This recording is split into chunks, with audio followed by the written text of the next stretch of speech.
দুর্গাপুজো পুজো মানে প্রতিটা মানুষের চোখে নতুন আলো। দুর্গাপুজো মানে আনন্দ করবার ঘুরবো, কিন্তু এই দুর্গাপুজোতেই বেশ কিছু মেয়েকে চোখের জল ফেলতে হয়।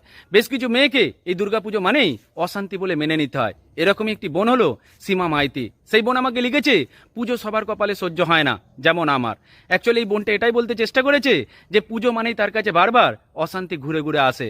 আসলে আমাদের সমাজে বেশ কিছু স্বামী রয়েছে যারা সারাটা বছর ধরে বউয়ের সঙ্গে অশান্তি করেও তারা থেমে থাকে না। তারা এই দুর্গাপুজো এলে অশান্তির পরিমাণটাকে বাড়িয়ে তোলে, কিন্তু তারা বোঝে না ফেস্টিভ্যাল মানে মেয়েদের অংশগ্রহণ সবার আগে লাগে। কারণ হিন্দু সনাতন শাস্ত্র অনুসারে প্রতিটা ফেস্টিভ্যাল মেয়েদেরকে কেন্দ্র করে। আর একটা মেয়ে যখন স্বামীর কাছে বারবার অশান্তির শিকার হবে, তার কাছে পুজোটা অশান্তির কারণ হয়ে যাবে। তাই বেশ কিছু মেয়ে হয়তো মনে করে পুজো পার্বণ এলেই তাদেরকে কাঁদতে হবে।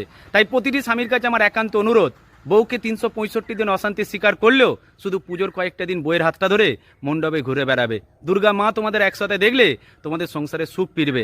এখন অশান্তি না করে সবাই মিলে আনন্দ করবে, এতেই কিন্তু সংসারে সুখ ফিরবে। আমার পক্ষ থেকে সমস্ত মানুষকে মহাষ্টমীর অনেক অনেক শুভেচ্ছা।